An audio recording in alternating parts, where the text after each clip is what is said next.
Assalamualaikum warahmatullahi wabarakatuh. Salam sejahtera semuanya. Selamat datang di channel YouTube saya. Ini adalah sebuah channel pendidikan di mana isinya mengenai materi pembahasan dari sejarah kebudayaan Islam. Sebelumnya saya mohon dukungannya dengan cara subscribe channel ini. Kemudian kalau kalian suka dengan apa yang saya buat, silahkan like. Kalaupun ada pertanyaan atau kritik dan saran, silahkan tuliskan di komentar. Dan kalau dirasa ini bermanfaat, silahkan di-share di sosial media kalian. Biografi Salahuddin Al-Ayyubi. Nama lengkapnya Salahuddin Yusuf Al-Ayyubi Abdul Muzaffar Yusuf bin Najmuddin bin Ayyub. Salahuddin Al-Ayyubi berasal dari bangsa Kurdi. Ayahnya Najmuddin Ayyub dan pamannya Asaduddin Syirkuh hijrah meninggalkan kampung halamannya dekat Danau Van dan pindah ke daerah Tikrit di Irak.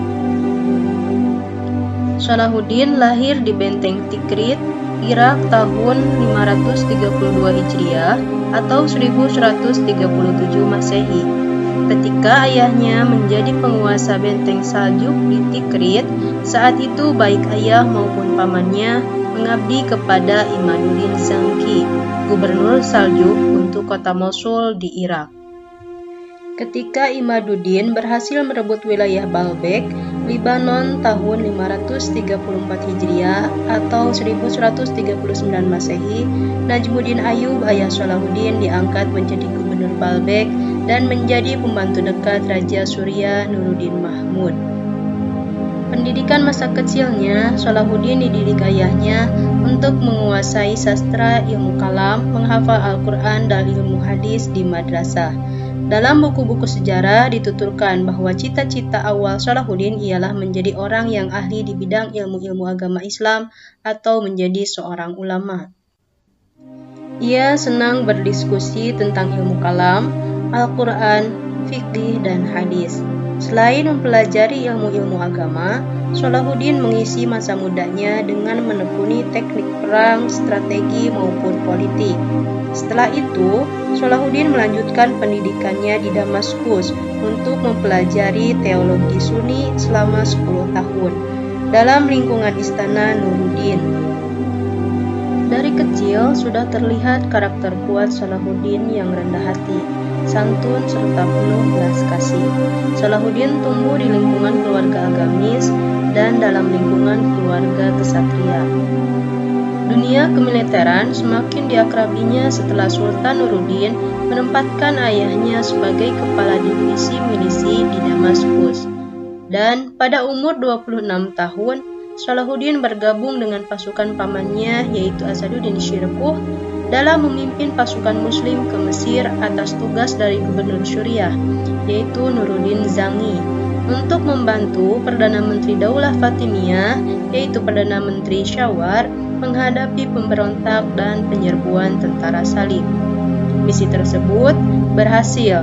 Perdana Menteri Syawar kembali kepada kedudukannya semula tahun 560 Hijriah atau 1164 Masehi. Salahuddin semakin menunjukkan kepiawaiannya dalam kepemimpinan. Ia mampu melakukan mobilisasi dan reorganisasi pasukan dan perekonomian di Mesir, terutama untuk menghadapi kemungkinan serbuan bala tentara Salib. 3 tahun kemudian, ia menjadi penguasa Mesir dan Syria dan merevitalisasi ekonomi, reorganisasi militer, dan menaklukkan negara-negara muslim kecil untuk dipersatukan melawan pasukan Salib. Impian bersatunya bangsa muslim tercapai setelah pada September 1174 Masehi, Salahuddin berhasil menundukkan Daulah Fatimiyah di Mesir untuk patuh pada kekhalifahan Ayyubiyah di Baghdad. Daulah Ayyubiyah yang bermadzhab Sunni akhirnya berdiri di Mesir menggantikan Daulah Fatimiyah yang berkuasa sebelumnya dan bermadzhab Syiah. Pada usia 45 tahun, Salahuddin telah menjadi orang paling berpengaruh di dunia Islam. Selama kurun waktu 12 tahun, ia berhasil mempersatukan Mesopotamia, Mesir, Libya, Tunisia, wilayah barat Jazirah Arab, dan Yaman di bawah kekhalifahan Ayyubiyah. Kota Damaskus di Syria menjadi pusat pemerintahannya. Salahuddin wafat di Damaskus pada tahun 1193 Masehi dalam usianya 57 tahun.